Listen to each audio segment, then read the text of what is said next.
in the other videos I show you what I do and the things that I've already dealt with on the job.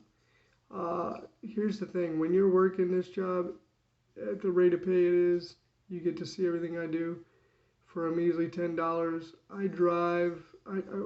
I'm not driving, but my ride gives me a ride at $125 when you have to put gas in their tank, plus the ride that comes and picks you up at 11:30, gas in their tank.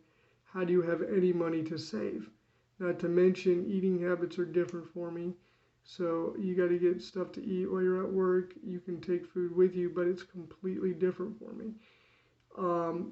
So when you think you're saving, you're not, because you have to pay to go there and from. And with the nationwide shutdown, I can't get the one part for my vehicle to get it up and going again. It's been a pain in the ass. So I'm paying on something that I can't even use.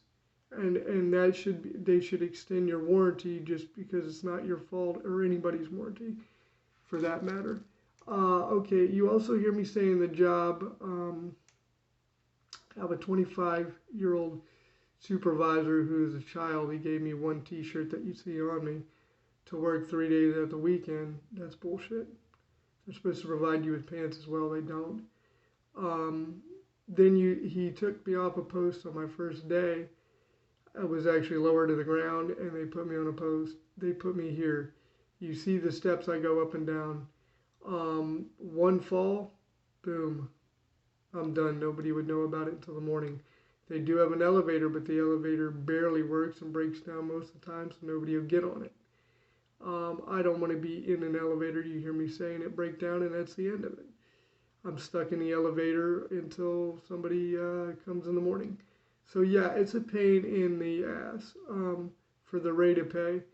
The job is not as easy as everybody thinks. People think we're bona fide secretaries. We're not. We do logs. But our first job is to protect the people. That's me saying it, not the company, me. Really, when a company hires you, it's to protect the property. I don't consider people property. They're people. My job is to protect the people first, property second. Other than that, it's pretty nice. You just have to watch people's body language, like there's a big guy. Nice guy, could be the holidays, his own thing going on, but I literally have had people threaten me just because I went with my eyes and tell me they're going to bounce my ass out of the building if I roll my eyes at them again, because they're telling me a story. And I'm like, I don't think so. And I've actually said to them, and have that on camera too, where I said, so you threatened me, and then they go, ha, it was a joke, because they want to play it off. But it wasn't a joke. They said it because they were having a bad day. You have to keep your dignity and integrity in check. The job is also dangerous because, if they spit on you, and let's say they have HIV, you have HIV. Because if it gets in your eyes, boom. No different than COVID or anything else. I'm out there working in it. So for everybody else, you can work in it too. I'm trying to save, but like I said, it's hard to do. I'm going to keep doing the best I can. Is it physically draining? Yes. Did the scare tactics to the apartment complex work? No. Well, in a way, yes, because I made sure I got rid of all those big items in case this goes sour. Unfortunately, those are gone because they'll just take whatever you have in here and throw it out. You all already know my goals. I'm trying to play catch up and just save as much money as I can, but it is extremely hard when you ride a half an hour. It takes a half an hour to get there and a half an hour to get home. So it's 2 hours and 40 minutes, and it's only for $10. And you know what I'm saying? It can be a pain in the ass. And then when you got, I don't even consider the kid a supervisor. He's nobody to me. The way he's talked to me, and then my first day, I'm there with an older gentleman that just got done with brain surgery, and he asked that guy to stay to train me. I'm like, I already know how to do it. How do you ask an elder to do that? But okay. It's like I had a security guard.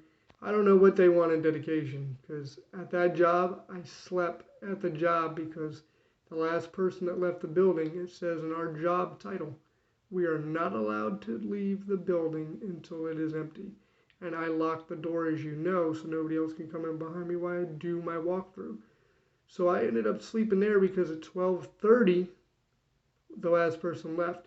Trying to call somebody that late at night isn't going to happen. I want them to be safe. So I just slept right there, slouched over a table like this, and woke up and let the morning shift guard in. Then I left and went and looked at apartments in the area that I was in. Then I turned around and came back. I didn't go home, and I was sitting there, and of course, she said, "Well, there's no reason for two of us." I'm just sitting here. I can't clock in. Our job doesn't pay holidays, overtime, or the fact that you show up early and want to do your shift. There's no security in the word security or in the job security. Trust me, there's no benefits, there's nothing.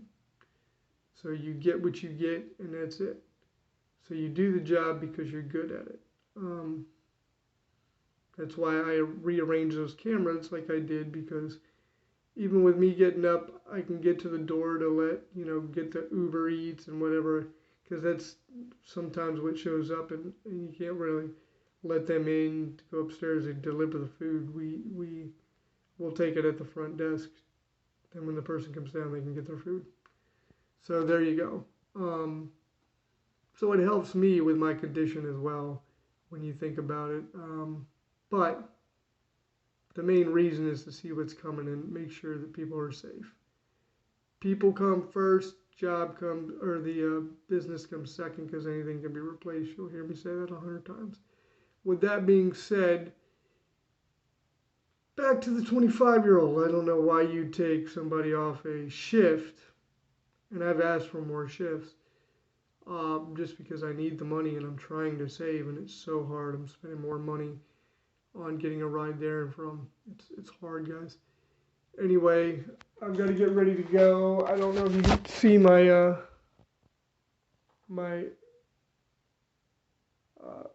time there on the microwave. Hopefully you can.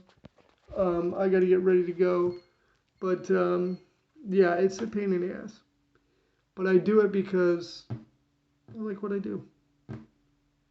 Not for the rate of pay, but feels good. And look at the hard work I went through to get it. Get the stuff I needed to do it. So when you have people that say, "Oh, you don't have the will to work," let's talk about these punk-ass kids that start a job and quit. And I could have already quit because it's too far away, and there's businesses paying $15 an hour, but all they see is a cripple. They won't give me the opportunity. This job just wanted to put somebody in a post. Nobody's lined up to do this work. It's one of the reasons I chose it, so I could maybe gain a little weight. See what I'm saying? With that being said, I hope you all have a wonderful day. Later.